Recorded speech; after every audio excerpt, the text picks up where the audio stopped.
I'm really excited about this. Sometimes those of us who garden professionally forget, we plant things so often, sometimes we forget that there's a lot to it that if you don't know, you don't have as great success as others do. And people think they have a black thumb, and if they just planted things correctly, their plants would thrive. So really excited to have Dr. Barb Fair here with us. Dr. Fair is a longtime member of the faculty here at NC State University. I know exactly how long she's been here because we started within a month or two of each other. So it's been about coming up on 14 years here. And Dr. Fair teaches a bunch of classes. I never list them because every time I do, I forget some of these classes when I try and reel off all the ones they teach. But she also has an extension appointment, and one of the things that she really works a lot with and is passionate about and subject matter expert in is urban horticulture, getting plants to thrive in the built landscape. She's actually skipping out on the last half of a lab she's teaching. She's got other people putting the students through their paces, but it's her classes. I love them because it's the labs for the students are hands-on. It's where they really get to learn how to do things, not just the theory behind them. It's the theory and the how-to. So, and in addition, we're going to be talking about planting some trees. And as somebody who is not just a professor, but a real doer, Dr. Fair is also a certified ISA arborist. And so what she's talking about is something that comes through a lot of experience, a lot of theory, a lot of knowledge, a lot of research. So with that, I want to turn it over to Dr. Fair to talk about how to plant woody plants. Great. And the train right on time. On time for the train, right? Well, thank you for that introduction, Mark. I'm happy to be here today. No big deal skipping out on class. They're talking about lighting, landscape lighting, which is a pretty cool thing, and I know a little bit about it, but I put somebody else in charge who knows a lot more than I do. So Mark mentioned the word thriving, and that is really a critical thing that I want you guys to keep in the back of your mind. A lot of times we accept that a plant will live, that we're okay, that as long as it lives, that's good. But we're going to only get the maximum benefits if we have plants that thrive. And so we need them to be able to get to their genetic potential. So there's a lot of things that we can do, from selecting the right plant for whatever spot we might be dealing with in our landscape, whether it be a shrub or a tree or even herbaceous perennials, to putting them in correctly. And often that also means we might have to do some site prep. So the site we're looking at today seems a little rough, but this is a garden that had been used a while ago, so it does have a good amount of organic matter in it actually, and it was very easy for me to actually dig this hole ahead of time. The tree we're actually going to plant today is a river birch, and I don't know how many of you guys are familiar with river birch and how big this tree can actually get. In a good site, in the right site, it gets to be about 60 feet tall. The other thing to keep in mind, it is a river birch. So that implies something there, right? It likes moisture.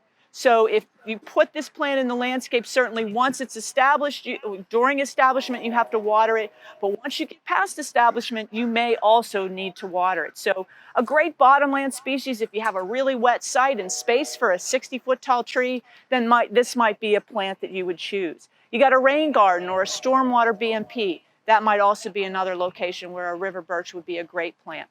So today, in interest of time, we're only going to talk about how do you install container-grown plants.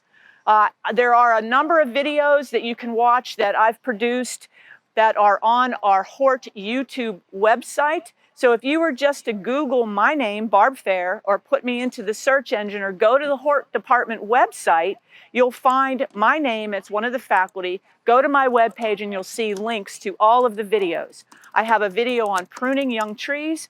I also have a video, a series of videos on planting both ball and burlap trees and container grown trees, as well as staking, mulching, and watering. So today we're just going to focus on the installation of a container grown plant. And so what I want you to take note of course, you want to buy a very good quality plant when you go to the nursery first to think about, does it have the right structure for that plant? For large shade trees, most like an oak or a maple, they should have a single main leader, not more than 1 leader. And that's something really important for the long-term health and structural integrity of that tree. River birch, of course, is a multi-stem tree typically, right? This one has 3 main stems coming out of the root ball itself, and that's very typical for river birch. Now, a lot of people will tell you we don't want to plant container-grown trees because they tend to be root-bound, and there's all sorts of issues with those plants because of that. There may be issues, but they are certainly something that you can adapt and adjust to, and then manage that root ball. That's the really important part. How do we manage the root ball? So many of you that might be familiar with gardening, the first thing is digging a good hole to put the plant in. And so you'll notice that the hole that I've dug here is about 2 to 3 times the diameter of the root ball itself. So if you look at our root ball here, this hole that I've dug is about 2 to 3 times the diameter of that root ball. That's pretty much in general. The other thing we want to determine is how deep should the hole be, all right? And the way you determine that is you can have a measuring tape, or you can have a stick or a yardstick or whatever you might want, or you can use your shovel you might have on hand. So we take the shovel, end of the shovel, we put our hand at the top of that root ball, and then we stick that in the hole itself and determine, all right, where is the top of that in comparison to the side or the grade of that particular hole? And what I see here is it's probably a little too deep. So we can put some soil back in the hole in this case. This is the only time in this whole display that you're actually going to see me step on soil, is at the bottom of the hole. We can compact the soil so that the root ball does not sink into the ground, okay? So that's a really important thing. If you have a poorly drained site, don't plant the root ball high. You still want to have the top of that root ball at the existing grade. Whatever that grade might be, that's where you want the top of your root ball, okay?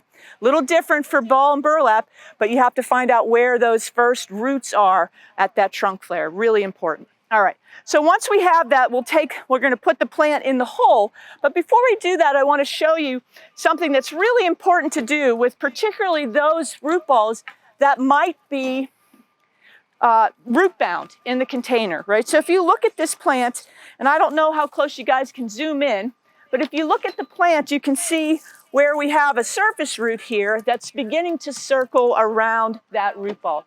There's many container grown plants that have been in the pot for a long period of time. Nurseries want to sell plants as quick as they can, right? They want to get them to sale size and get them out. But sometimes they stay in the nursery a little too long, and we have to manage this root ball. Now, I've already managed some of it, and so I'm going to show you how I did that. There's 2 steps in this process for a very tight root ball like this. You may not have to do it if it's a nice loose root ball and you can see the roots kind of feathering out. You may not have to do these things. It's just kind of a tree by tree basis. But a lot of times these roots that are really root bound, you do have to do something with. So I don't use a regular spade shovel. I use a little bit different shovel for this process. A kind of flat shovel, a longer blade on it. And it's good if this is sharp, and you want to also make sure that your feet are never in the way. I learned that, of course, the hard way. So I'm going to put the plant actually in the hole. I'm going to show you I've actually shaved. So the 2 steps are shaving the outside edge of the root ball, and that's to get rid of these circling roots. The second step that I did on most of this is doing what we call slicing. So if you look here, you'll see I've sliced down radially through the root ball of the tree. And that's the thing there, is to try to get into some of the more interior roots that you can't see that might actually be girdling the main trunk of the tree. So we want to try to adjust for those as well. All right, so we're going to put our root ball in the hole. And of course, anytime you're doing planting, we want to make sure the best face is out, right? Whatever that might be. So we're going to kind of pretend that you guys at the camera are where we want to make our plant look kind of the best. So I think I'm going to kind of adjust it like this. Notice, you can see where the top of my root ball is we are right about level with the surrounding grade. That's perfect. All right, now we're going to take our shovel and I'm going to finish what I had started. And I'm going to take the edges of this root ball off. Sometimes you may have to use hand pruners as well, and I think I'm going to do that right here to cut this one off a little bit, make it a little bit easier on me to get that out and about. So you always want to have pruners with you if you can.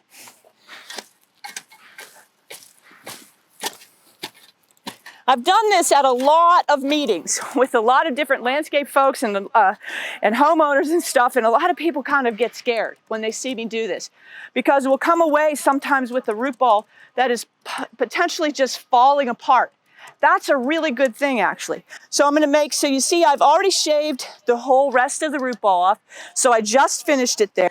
Now I'm going to come in and finish off that slice. So I've done it a few places around the entire root ball, right? Remember, that is not an easy thing to do because you're oftentimes cutting roots that are deep in there that you can't actually see very well. And the point of that is to get those trunk girdling roots, okay? So that's essentially what we're doing. That's how we manage a root ball, okay? So pretty straightforward. It takes a little time, but it's well worth it. I have seen folks say that you should wash all of the media off of a root ball before you plant it. I disagree. I don't think that's the best use of your time. If you use the 2 steps that I've shown you here, you can really get good root to soil contact, and that's what it's all about, is preventing those roots interior from girdling that trunk over time, which can be not only an issue for the health of the plant, but a safety concern, potentially, where you might not see it. Years later, the tree falls over, and then we see those girdling roots, and we're like, oh, that's kind of why that happened, isn't it? So you can see we've worked this up quite nice. Yeah, this has a little weeds on it. It's been in our nursery a little while, but you can kind of rough that up, so that allows water to get into that plant root ball pretty easily. All right, so now we'll put our soil back in the hole. And you may have noticed here, I have soil all the way around the hole. That may not seem like a lot, but if you're planting a lot of plants, doing that little technique can help you a lot, because now I can just pull soil from everywhere around the root ball and get it back into the hole quite easily, right? I don't have to try to shovel it from the other side of the root ball itself, okay? So let me do that. Try not to talk so I don't get out of breath, because I'm kind of old and tired some days. Notice how nice this soil is. This is beautiful soil. It's nice and dark. It breaks up easily. You may not have that kind of nice soil, so you kind of got to adjust the best you can. If you have a very heavy clay type soil, you may need to add a little bit of organic matter. Typically, I recommend about 2 inches over the top of an entire bed and till that in. You can add a little bit to the hole itself, but research indicates that it doesn't actually help at all with establishment. All right, not establishment, not growth. You want to have a good, well-tilled entire bed area if you can. Okay, you notice I didn't put any soil really on the top of the root ball either. All right, now we've pretty much got the soil filled into the hole. Now, a lot of people might proceed to do this with their foot. I'm not going to do that. Why would we dig a hole 2 times the diameter of the root ball, put soil back in it, and then compact it? That's silly, right? The whole reason that we've done that really special digging is to allow the roots to move out easily into that surrounding soil. So we do not want to compact it, okay? So do not use your foot to shove that soil back down into the hole. All right, you can water it at this point, which will help that soil settle a little bit. You'll see some people actually saying to use the back end of their shovel like this. It's the same problem. You're still compacting the soil. So if you're worried that there might be an air pocket in there, which is what I think most people are afraid of, trust me, there's nothing that's going to be as big as your head in that hole by any means. So you take your shovel end and you actually can chop that soil down in around the hole. Do you see what I'm doing? That helps break it up. It saves some aggregation, which is really important, right? Creating a good habitat for root growth and certainly activity with micro and macroorganisms. That's what we're trying to get. Okay, so we've got that nicely filled in. I feel pretty good about this. And at this point, we would water this in quite well. And usually, if you have a breaker on your hose, it allows it to kind of shower it. That's the best way to water. Or you can put a slow hose on, and you kind of have to move that around a little bit. Now, should you do a berm around it, or what we kind of call the moat? Some people like to do that. It's not necessary, but a lot of landscapers do it because it's often part of the specifications that have been written for them. And so you can do that with soil. Now, I've seen folks do it right at the edge of the planting of the root ball itself, or others do it out at the edge of the planting hole. I personally prefer it at the edge of the planting hole because now that's going to help water collect not only in the root ball, but also in the surrounding soil that the roots are trying to grow into. You can certainly put it up at the edge of the root ball. It's not a big deal either way, but that's just my personal preference, and I found it works pretty well. So if I were to make our little berm, I would take surrounding soil, if I had left, of course, from the hole I dug. And I'm not going to do this all the way around in interest of time, but I just want to show you kind of how we might create a berm around the plant. So the whole purpose of this, again, is to help water kind of stay in close proximity to that newly establishing root system. And you can kind of take your hands and you can kind of build that up a little bit, if you see what I mean. So that kind of helps kind of solidify that berm, and then of course here's where you're going to put your water. Now, if you're going to mulch, lots of different kinds of mulch out there. People always ask me, what's my favorite kind of mulch? I don't really have a preference. I will say that if whatever mulch you use, you want no more than 2 to 3 inches of mulch over top of the root ball and the berm itself. You want to keep it away from the trunk a little bit. And some of the newer thinking is actually saying, let's not put it on the root ball at all. Let's put it at the edge of the root ball and mulch out away from the tree. And the whole reason for that is we want to make sure we get water and oxygen into that root system as well as possible. That's the whole point, right? So some people just don't put mulch on the top. Now, a lot of people like the triple shredded hardwood bark mulch, which is perfectly fine. The problem with that mulch over time is from the first year you put it down, the next year it typically gets very crusty and hard on the top. And so if you put it a little deep, then the water is not going to move down through that crusty surface and get into the root ball itself. So if you have that, you can either scrape that away and put new mulch on, or you can fluff it up with a rake. That's just an easy way to do it. It doesn't hold the color as well, and you have to, unless if you want fresh colored mulch, then you do have to put new mulch on.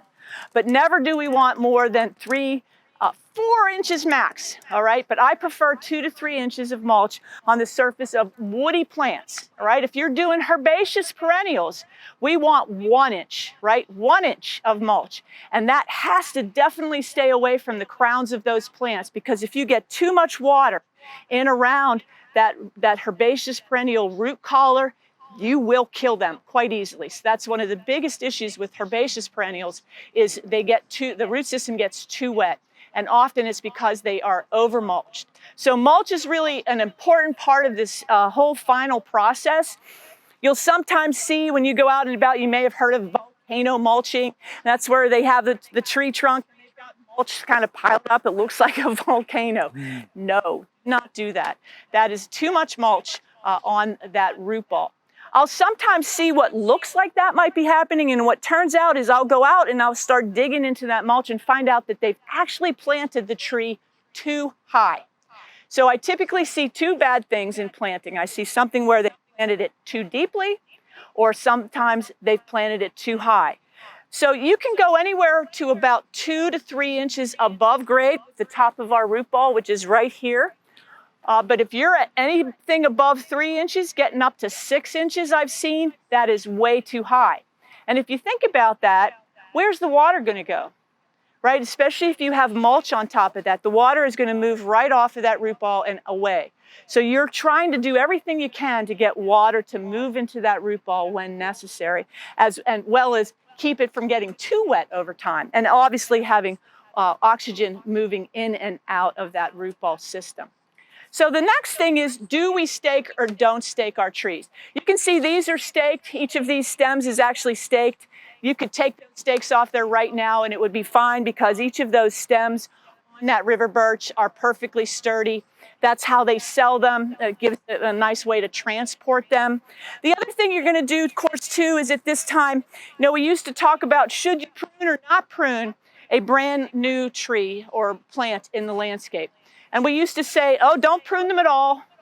That's not a good thing. We used to also say, well, you got to prune the top in order to match the root ball that's smaller because it was dug out in the nursery or whatever, and that's not true now either. We don't want to trim off too much because we need all of the foliage to help produce food for the root system to grow. Right now, obviously, we're going to dormant season right now, so it's not going to be doing a whole lot, and you can see this tree doesn't have many leaves left on it. But if we were to essentially come in and look to see what is dead, there is a little dead on this river birch, and this is primarily because it had been kind of sitting out and not getting the best watering. So obviously, I'm going to remove anything dead. If you have something seriously crooked or broken or headed toward the interior portion of the plant, you can take a few of those off at this time as well. And not a lot, just a few things that you think might eventually lead to a problem in the future. These are not my pruners. They're not very sharp. So a couple of other things. Let me go in and kind of prune this one out. Again, not alive.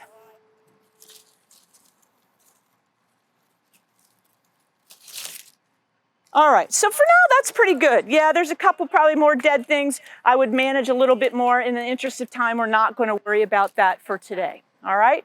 So the next thing we want to look at is staking. Should we stake the trees that we put in our landscape?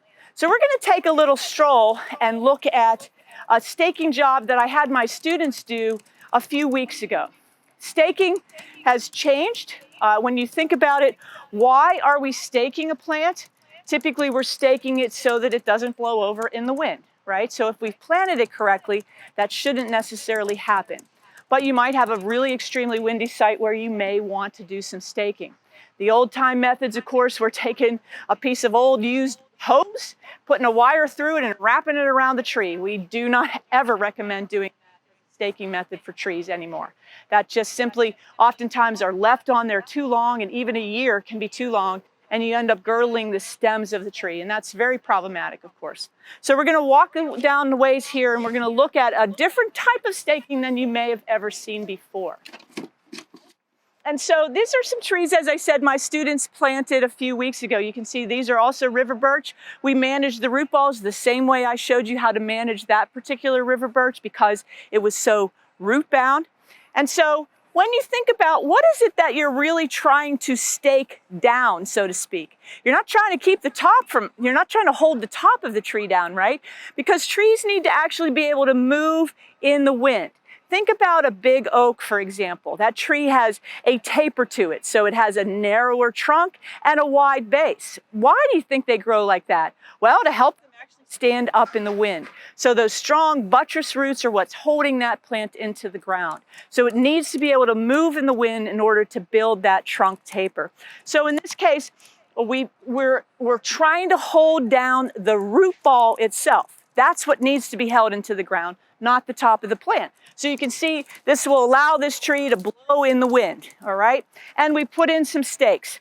So if you can get a close-up of these stakes, what we've done is we've used 2x2s that are untreated lumber, okay? Those 2x2s are sharpened to a point at the end, and we hammer them down on either side of the root ball itself, all right? As snug up against the root ball as you possibly can get. So they're hammered down with a mallet. Then we come in with a cross piece, the same wood, 2x2s untreated, and we use drywall screws to attach those to the two down pieces, all right? We use drywall screws and 2x2s that are untreated in order for them to break down. They will break down pretty quickly. Okay, a lot of times if you buy some of the fancy staking things, they're kind of anchors that you hammer down into the ground with special tools, and they can be quite expensive. 12 or 15 bucks for each stake that goes into the ground. These 2x2s, this whole 2x2 probably costs $2 for the whole thing. And you can certainly buy bundles if you're going to plant a lot of trees.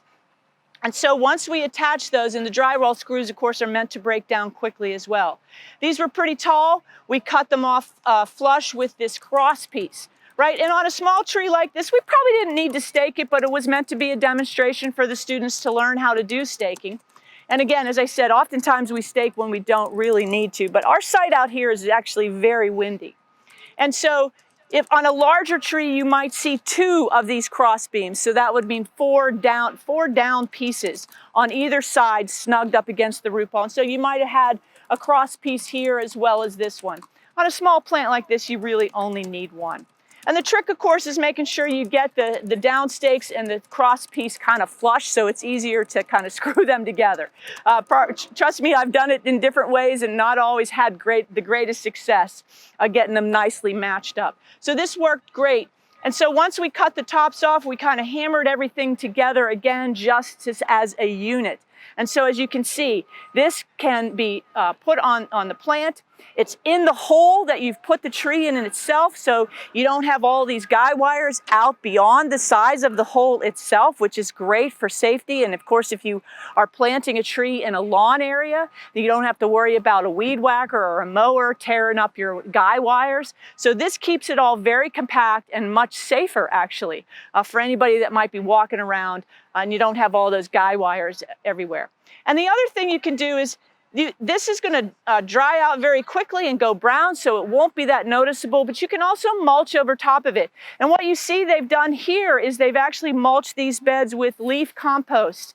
So a lot of, I know the Arboretum uses a lot of leaf compost as a mulch, and you can certainly do that too. I happened to rake this away earlier today to show you that cool staking system, but we could actually, I think I had a rake out here, but I think somebody might have absconded with it.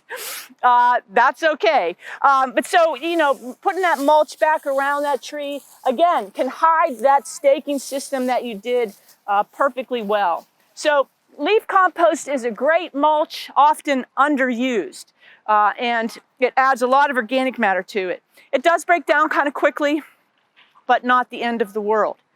So if you're interested in finding out how to plant ball and burlap trees, you can go online and look for those videos that I've produced that show you step-by-step how to manage those.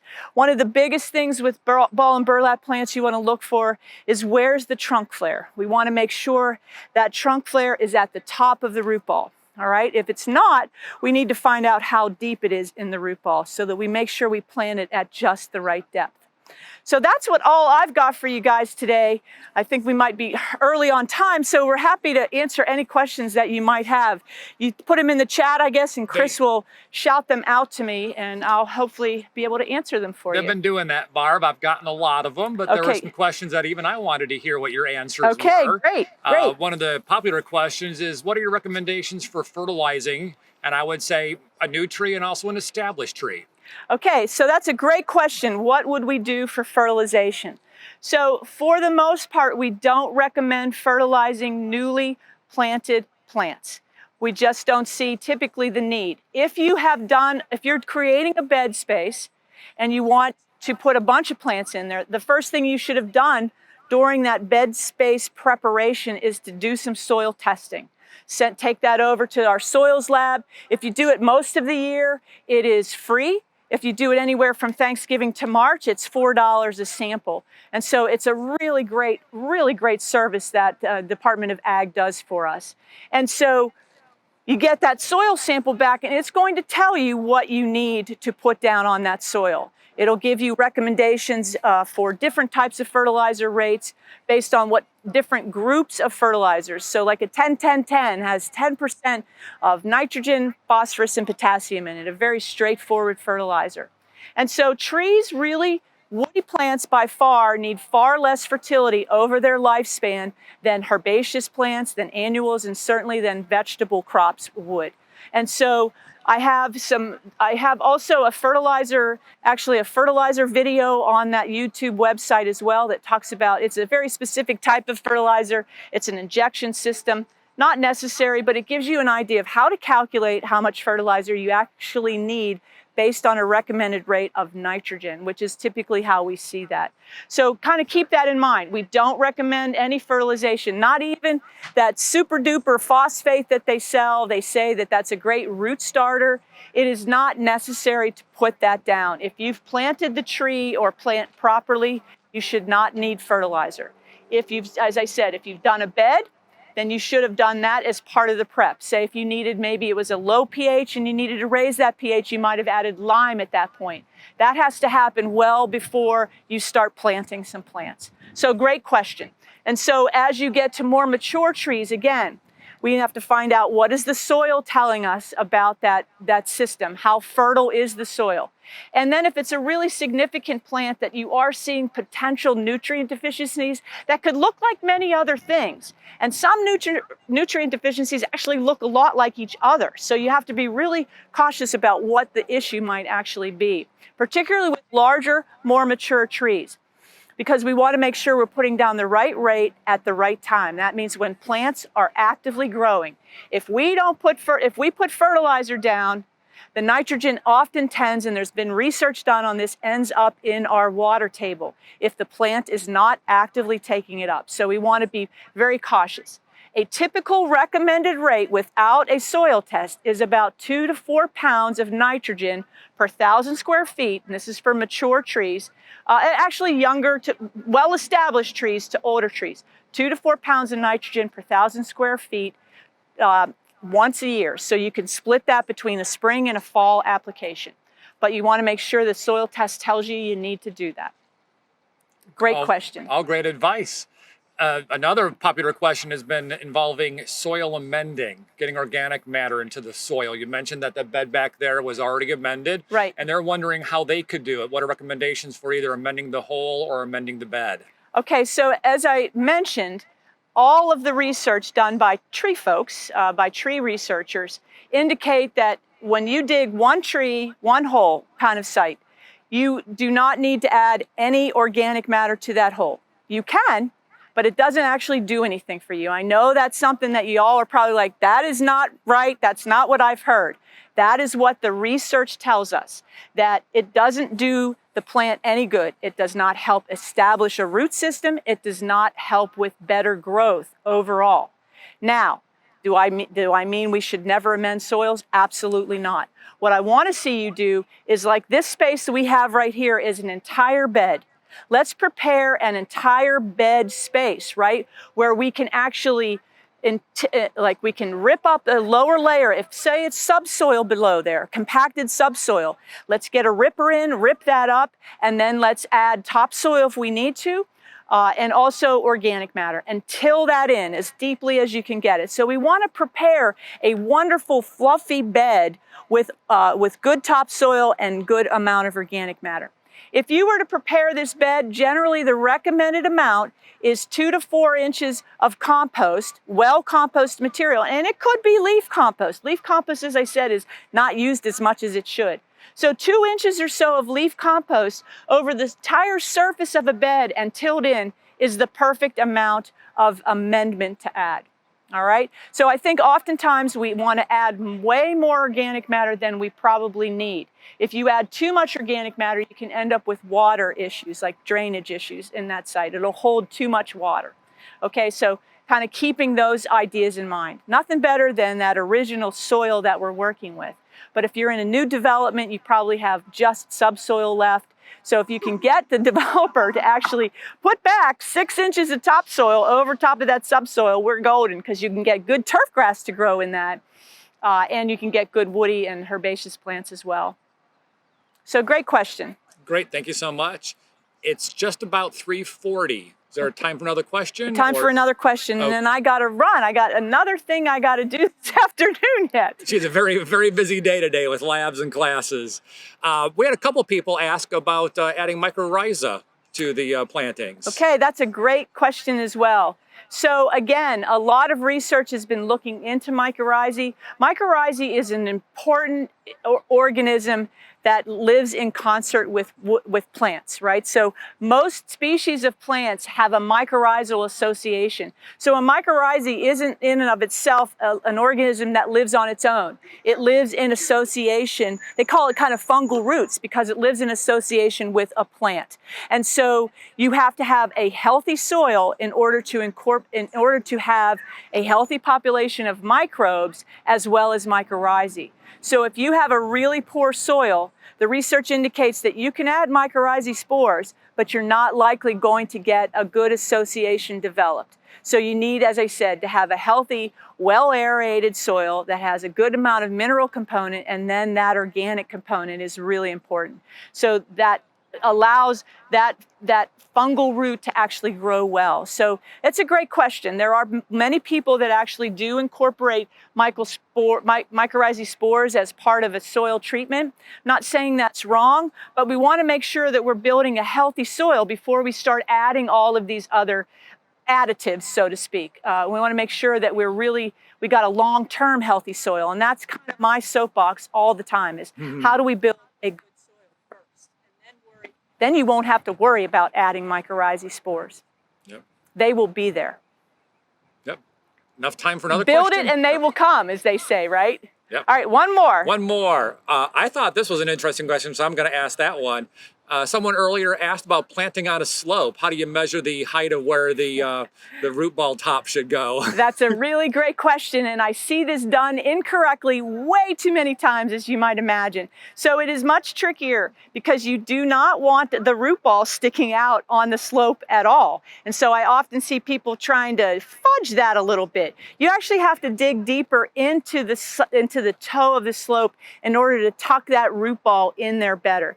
And here's a great place to go look for a diagram that shows you how to do that. Out of the University of Florida, if you were to Google a fellow named Ed Gilman, Ed, G-I-L-M-A-N, and if you've heard me speak before, you might have heard me talk about him. He's done a lot of research on planting and a lot of research on pruning. And he has specifications and really great pictures on his website. He is retired now, but that'll at least get you to the website. If you really want to know how to get there, you can always email me at bfair@ncsu.edu. Super easy to find me. And I'll hook you up with that website. But he has a great spec, a planting detail on how to put that plant correctly into a slope, because it's not as easy as it sounds as you're getting at. It's tricky to make sure we get the whole root ball planted in the ground. So really important. Good. I think that's a good stopping point. Have to get you back on campus. You got about 15 more minutes to get back on campus. Right, Barb. it's great. Thank you guys so much for being here today. I hope you enjoyed our awesome outdoor live video on planting. As I said, you're always welcome to email me. Just Google me, and you can find me through NC State Hort Department. So have a great day and get out there and start planting some stuff. Thank you so very much, Barb. We greatly Thanks. appreciate you coming out today and spending some time with us. And welcome. wish everyone a great week. It's going to be a beautiful week. Get outside in the garden and have some fun. Right. See you all next See week on y'all. Wednesday. Thanks, Barb. Excellent. You're welcome.